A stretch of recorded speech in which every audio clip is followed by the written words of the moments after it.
We're interviewing Halima Bashir, the author of Tears of the Desert. Tears of the Desert is a memoir of survival in Darfur of an African woman, a very well-educated woman who has gone under so many atrocities due to war in her country. And what we're trying to do now is to raise her profile and also to raise awareness on issues that are going on in Sudan, where she's from. And I take this opportunity to thank her for letting us have this interview with her. We know that her schedule is very, very intense, but she gave us her time to do this with us, and we thank her very much for this. And we know that when people watch her story, they will empathize with her, and her struggle doesn't stop here. She's fighting for the freedom of women of her country, and also raising the profile, advocating for women and children of her homeland.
Halima, people will be very much interested in knowing your story. Can you tell us a little bit about yourself?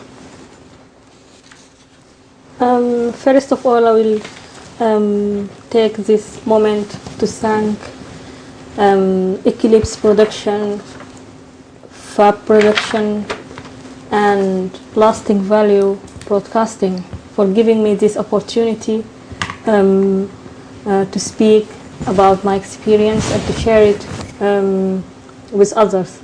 Can you tell us a little bit about Halima Bashir? Who is Halima Bashir?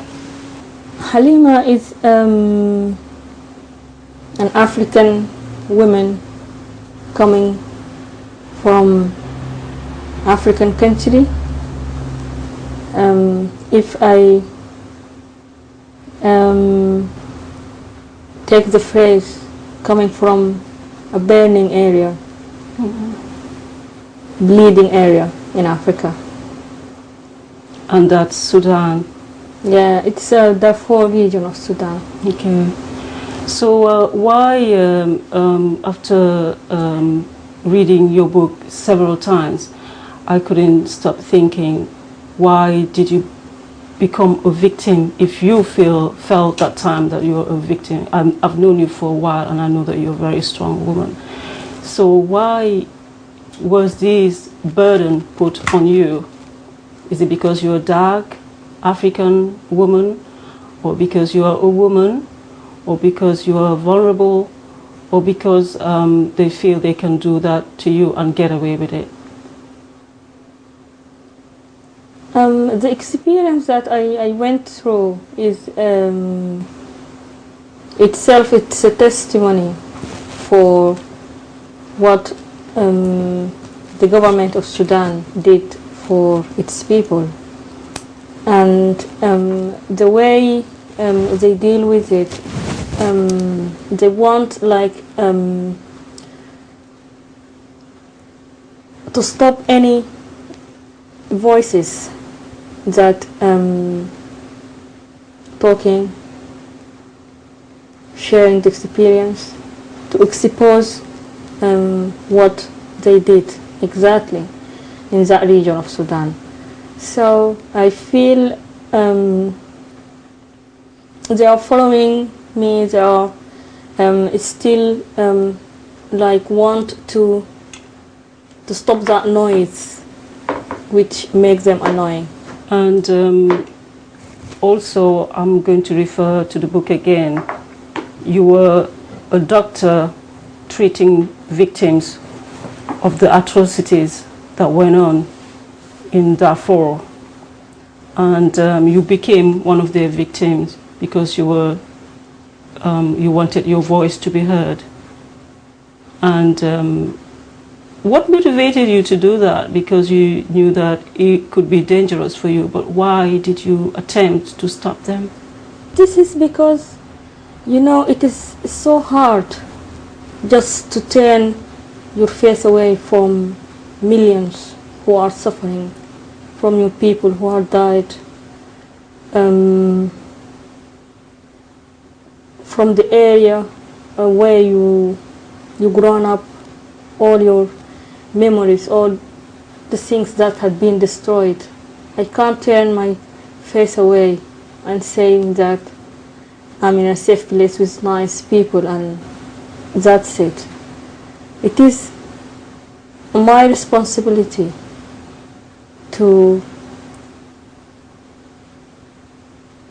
send a message, because it's the only way I'm fighting with now. People have lots of different ways to fight. Some of them they're carrying weapons, some of them like fighting through media, and that's the only thing I can do at the moment, is to be a voice for the voiceless who haven't got the opportunity to speak about their experiences and about their suffering. And how are you coping with everything that is mentioned in your life? How are you coping now, finding yourself in the West? How are you coping? I know we'll go back to the question of how you left Darfur and how did you find yourself here. But before we get to all of that, I just want to know how you're coping now with all the pressure. How are you blocking it out? Because it's quite a tough experience you've had. Yes, it's really very hard, but you know, when sometimes you have some hope for better future that give you strength and power to continue what you are doing. And when you feel that, when I feel that there are millions of people who suffering and still suffering, who have suffered and still suffering, they are awaiting of a help of any kind. This give me a power to continue what I'm doing now. And how do you reconcile all the different things that you do? How do you reconcile everything that you do in your life now? Yeah, the reconciliation comes from the way that people here help us and support us on what we went through. And on the other hand, people who are waiting in the refugee camps for the crisis to come to an end. So it's like a mixture of these like controversial or like different issues mixed together make me reconcile with that. And would you agree with the rest of the world and human rights activists who are different from any other government? Would you agree that there's genocide going on in your country? So many people have died, but would you say that there is genocide and the world is not listening? There is, if we went back to the definition of genocide, and then if you look at Darfur itself as a case, you find that there is a well-planned war targeting specific people, targeting Black Africans.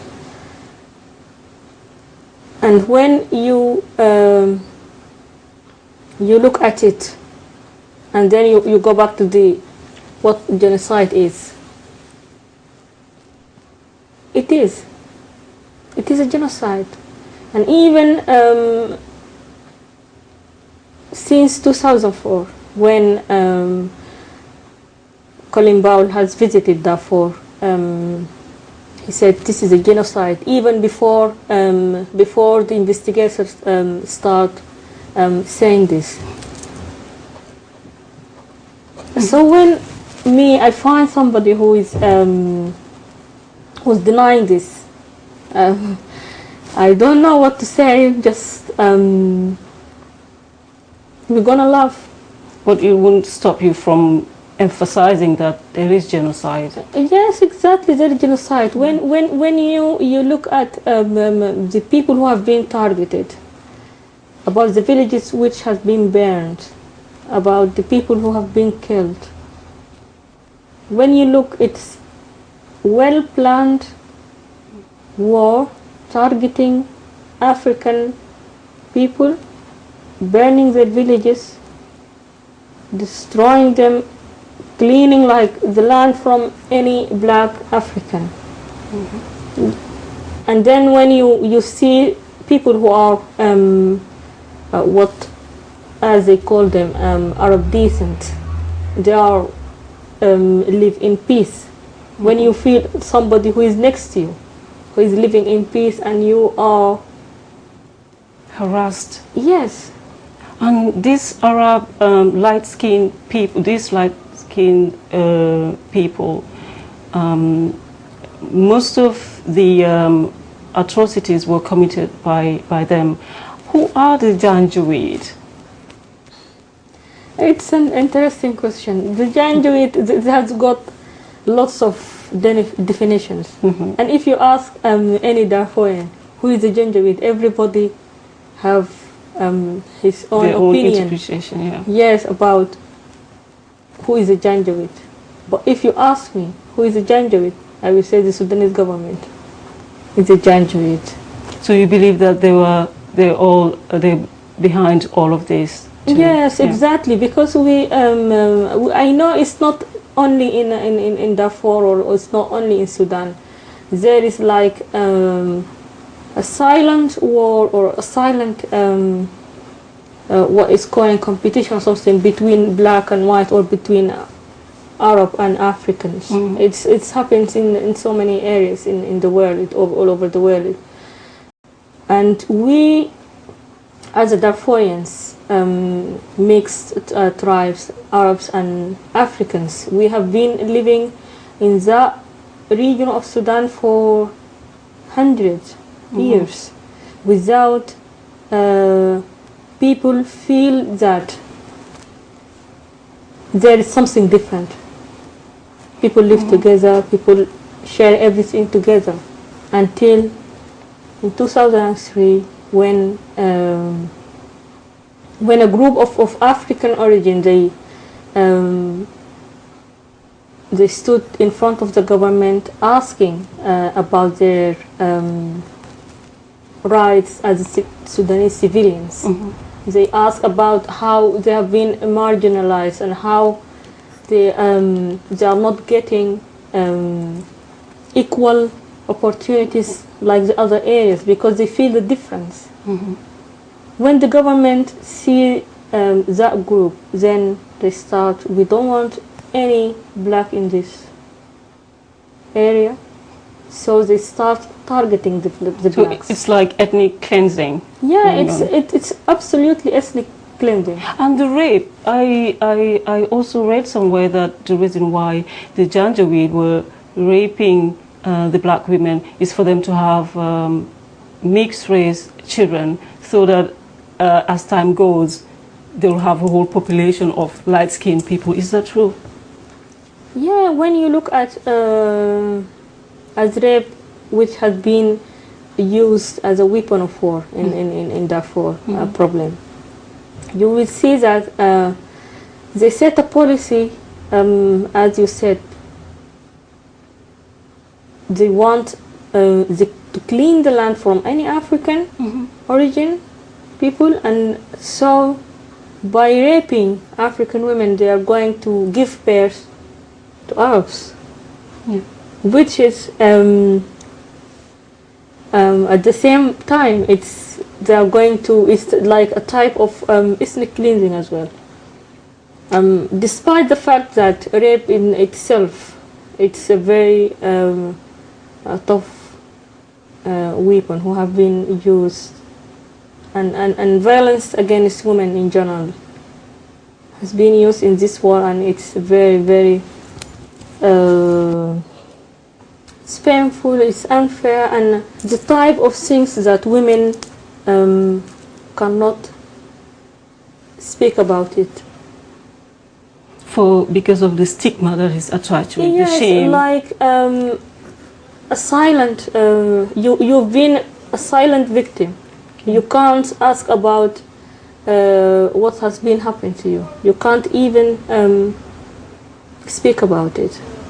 And they know that for many reasons, it's not just for cultural reason or religious reason or something like that, but because they know people who are living in that area, traditionally women are not free to speak about their experiences, specifically rape, and they feel they feel ashamed. The family who have got a daughter or woman who have been raped, they feel shame. They prefer to keep silent. Some of them do kill themselves because of that. Yeah, and you know what? It's rape itself. It's a type of trauma which has very bad consequences. The stigma. Yes, the stigmatize that happens to women. It's very tough, and some of them they suicide themselves because they cannot survive with all the feelings and the bad emotions they have. And when all of these experiences happening to the women, where are the men of Darfur, the men of your own tribe, the men who were supposed to be protecting you, shield you from all these things that happen? Where are they? The men, most of them, they have gone and carrying the gun. They went to fight the government, to protect the others, to protect the women, the children, the elderly, the vulnerable people who can't do anything, who cannot protect themselves.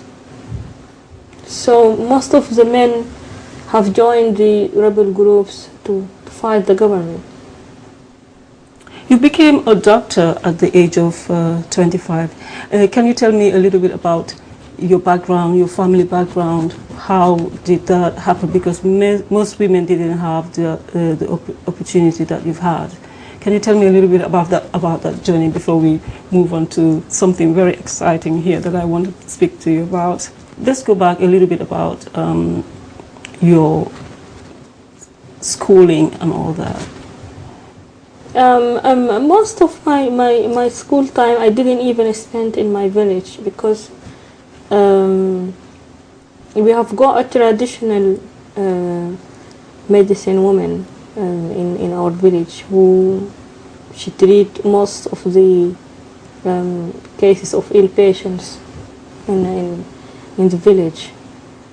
But because my dad himself, he went through an accident while he was riding his camel, and he went into deep coma for 2 weeks. And that woman saved his life with with her traditional medicines, herbs and things like that. From that time he decided to send me, and he said, I want you to be a doctor.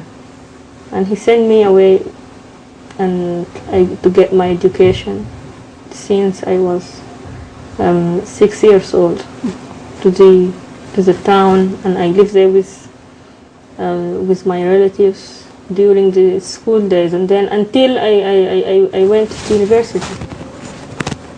So his dream comes true.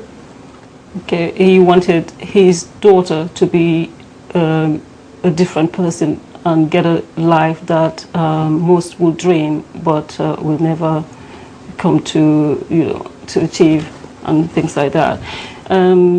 Which was why you were able to have like the first-hand experience treating victims of rape and all sorts in Darfur, which put you in trouble in the first place because you saw that happening and you just wanted to say no to that, and it put you in trouble. So after all this that happened in Sudan, your experience, and you find yourself in the West, you did everything to make your story known to everyone, make people understand what is going on in Darfur. You wrote the book. You met President Bush. Can you tell us a little bit about meeting President Bush? Did you highlight the topic to him, what you wanted him to hear? Did you raise the profile of what is happening in Darfur? What did you make him understand? What did you speak to him about? Before I went to that, let me come back when the journalist Damon Lewis, he was asking me to write my story, and I told him who might be interested in my story, writing my story in a book, whom is going to read it. And he said, because you don't know what is going to happen next. And when the book launch, I remember it was in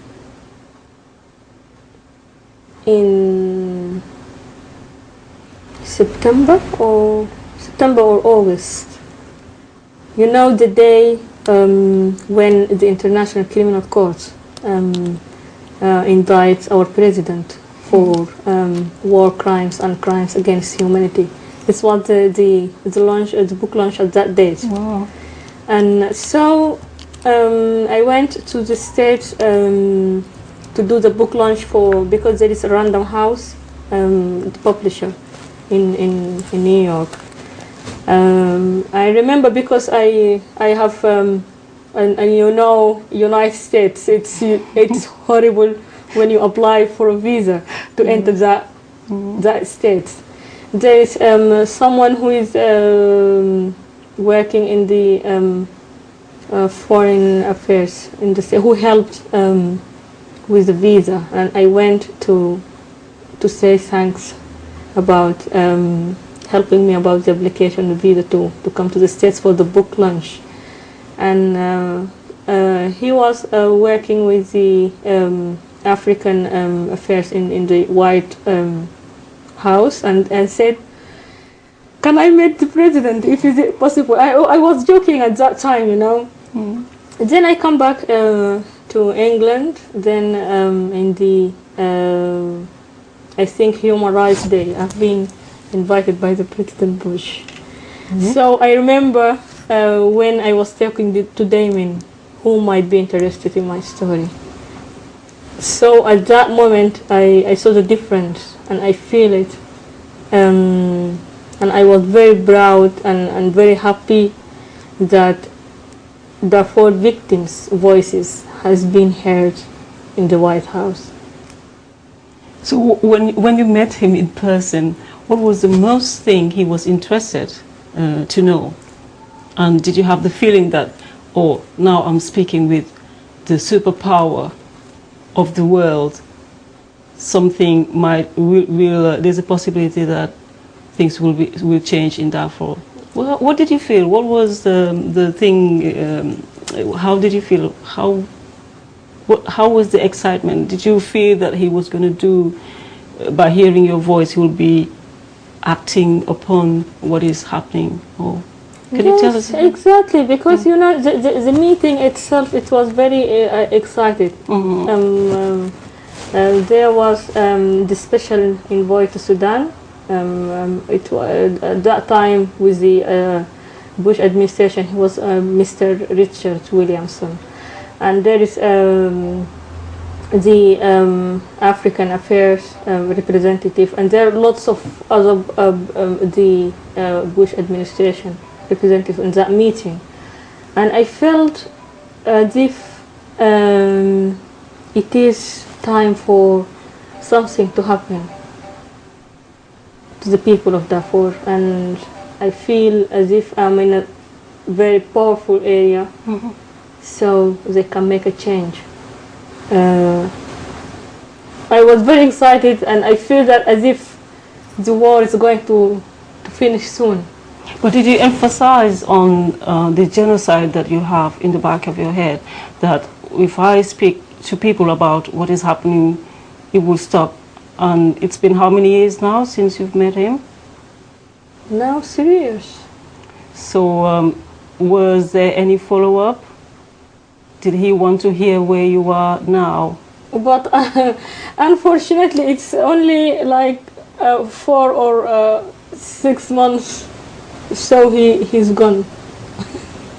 And do you feel that you want to make your voices like people of Sudan, and a powerful person like you in the human rights movement of your country? Do you feel that there's a need for you to go back and follow up on, where you left off? Yes, exactly.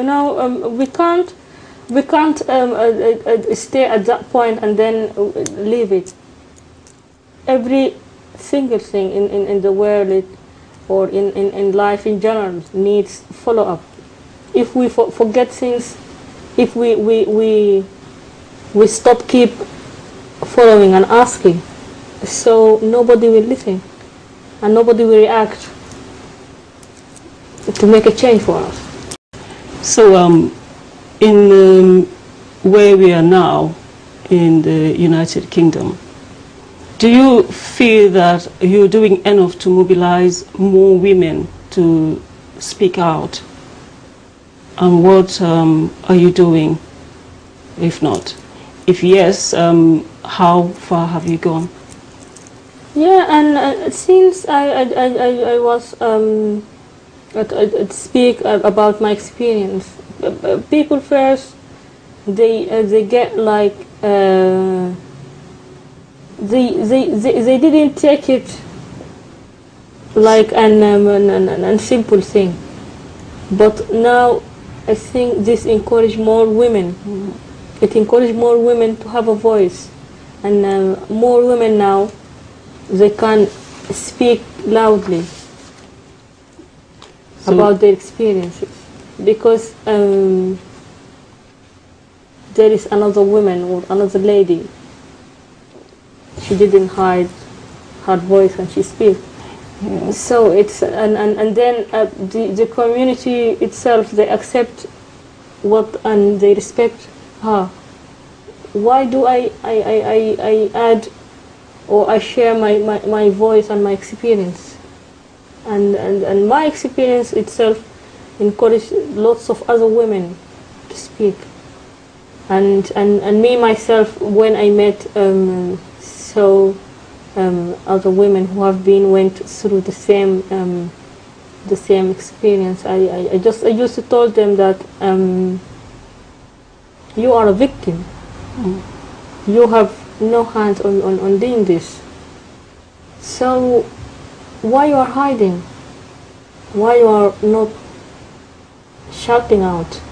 If you keep it silent, if you keep it inside your heart. Nobody will know about it. So nothing is going to change. And by creating a space for your fellow women of Sudan and setting up and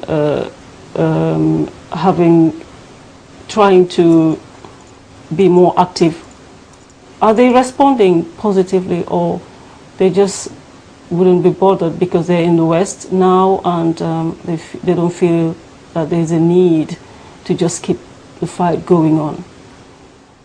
I'm talking about the women in Sudan, they are in a very tough situation. Mm-hmm. You know, Sudan is one of the countries, even they have no respect to human rights, women's rights specifically. Sudan is one of the countries who have not ratified CEDAW, which is a very important human rights documents for women. And so it is very difficult in Sudan itself to have women, for them to talk freely. And recently, even the peaceful protesters, women protesters, the police came in and catch them and to stop what they are doing. In Sudan itself, it's very difficult for women to be free, to have the freedom of to express themselves. But here in the West, we have space. There's freedom of expression. There's people who can listen in a peaceful, in a peaceful situation, in a peaceful condition. You can say anything, and people can listen to you. And what do you hope to see in the next few months? Because I know that Sudan, is it Southern Sudan, trying to be its own country. What do you think might happen? Do you have a hope that it's going to be possible? It is now, the separation has been announced. South Sudan is going to succeed, and I have nothing to say other than to congratulate our brothers and sisters in South Sudan, because after fighting for 50 years with the government of Sudan or with the people in the north, now they get their independence and dignity, because they have suffered a lot and for a long time, and there is no solution for that. So just we congratulate themselves, and we're going to celebrate with them that one. But when I came and I look at it, Sudan was the biggest country in Africa, now has been split into two parts, because people in the north and the south, they cannot get on to live together. And it's the best solution? It's absolutely, it's not the best solution, but when people want to end the suffering for the people, and there is no hope for other solutions to go, and so they take it. But I'm taking also this opportunity to blame the international community, because they, for a long time, they ignored Darfur, they ignored what is happening in Darfur, and was focusing on the South Sudan issue. And that's why they put the situation for the country as a whole in danger, because when they look at one part or focus on one part and ignore the others, now the referendum and is gone, and the South Sudan is going to separate soon in July. But when they come back and look to Darfur, they will find the situation even worse than before. So it's a big mistake for the international community as a whole to concentrate in one area in Sudan while the other area is still burning. You've received so many awards because of your work advocating for human rights, women's rights, children's rights, and to also highlight your political view. The winner of this year's Anna Politkovskaya Award is being announced in London tonight, and we can exclusively reveal it is Halima Bashir, a human rights worker from Sudan. The award is given for bravery in speaking out about human rights abuses, and it's made in memory of the Russian journalist killed in 2006. What do those awards mean to you? Those awards, it means a lot for me. It means that despite the fact that the crisis in Darfur, it takes a long time now, and we're not seeing any solutions coming, we feel that I feel as if still there is a hope for future, and it gives me more power and more strength when I see still there's people who are thinking about Darfur and thinking about the suffering of the people there, and those awards like a gift for the whole victims of Darfur. And when you find that somebody who is sharing your suffering, it's really very, very good. It's consoling. So you find solace in that, having to stand in front of people and tell them about your story. Yes, exactly. Yeah. And all the speeches you have you've done in universities and all.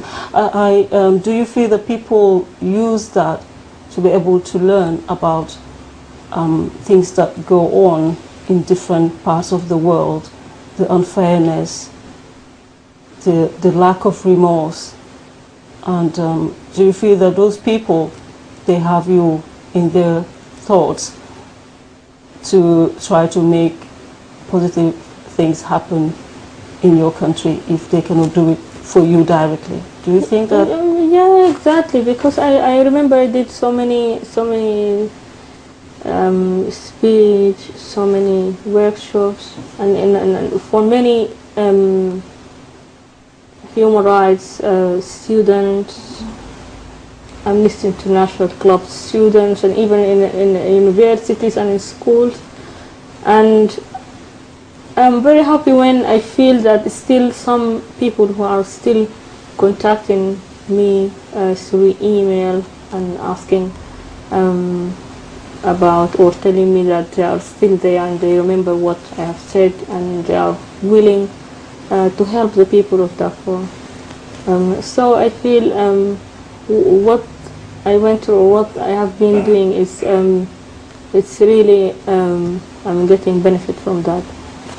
That's good. And what do you say women should do? Because my theme this time is on it's about emancipation of women. Do you feel emancipated now? I bet you do.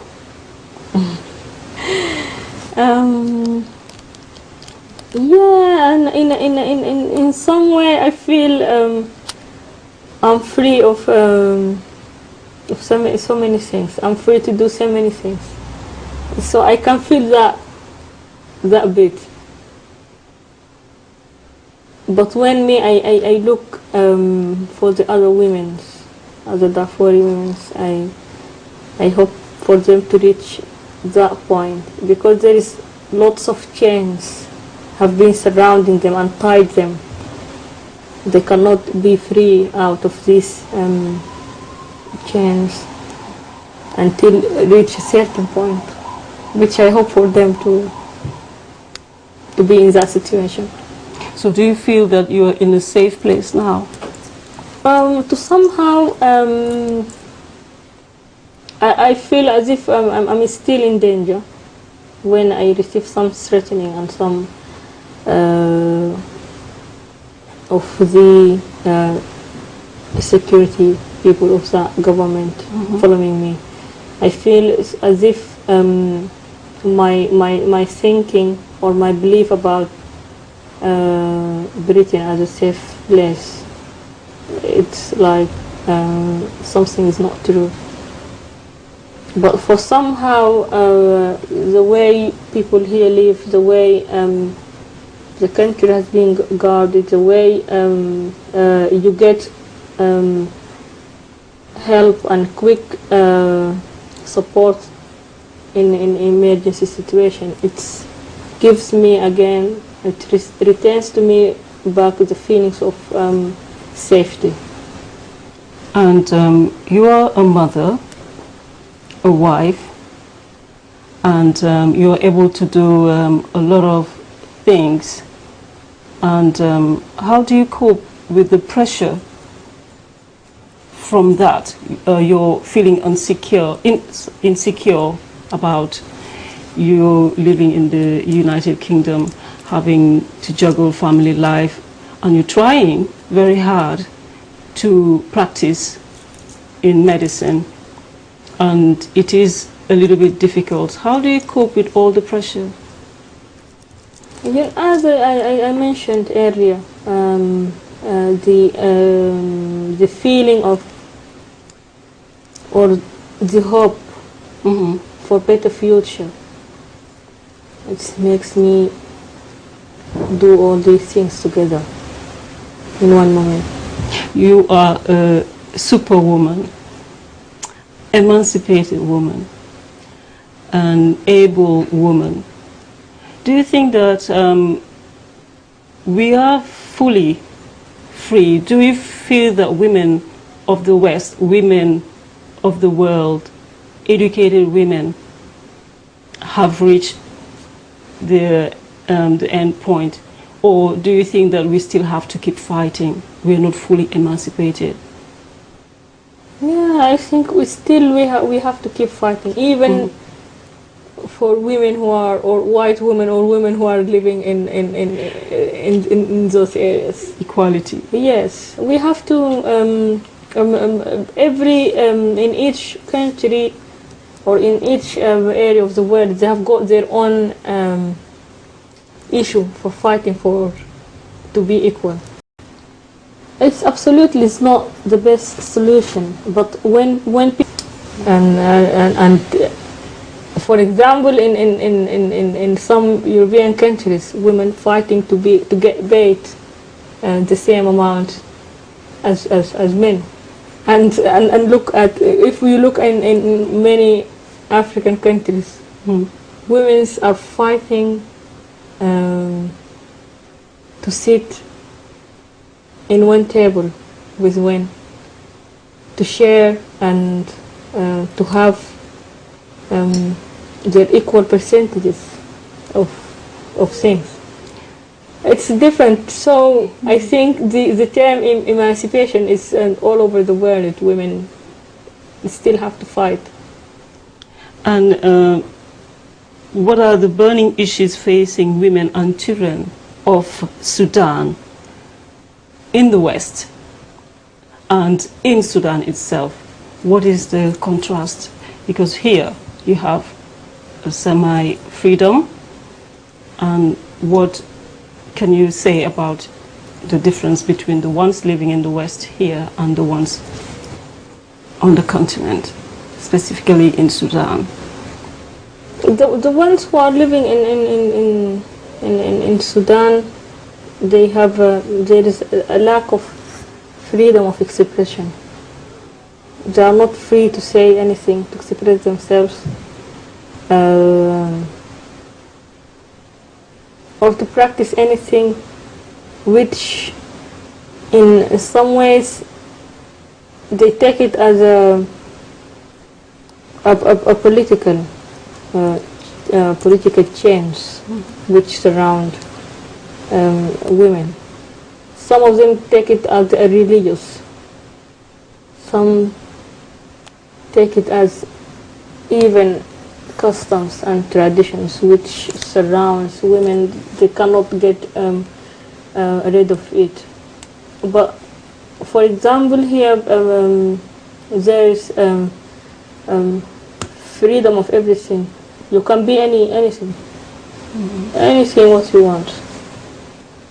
So you still want to follow your dream in practicing medicine in the West? It's not my top priority now, okay. and because I feel I should put advocating and campaigning for people of Darfur on the top of the list. Yeah. So the others will. The rest will follow. Yeah, will follow. I remember the day we met with you at Hilton Hotel, and on our way to meet with you, I couldn't stop thinking, after hearing a little bit about the book, why would people treat women like this? Because the people I was with, they told me the story about the rapes and all these atrocities that went in Sudan. And when I read the book, I was disturbed. And when I think of you as now my friend, my mentee, and someone I can exchange ideas with, I always say that I salute that woman. She is very strong. You laugh all the time. And what inspires you? Why you're not feeling victimized? And is there any purpose of you trying to just be a normal person? Because most people who have gone under these atrocities, they just carry the burden and they make themselves seen to be carrying the burden.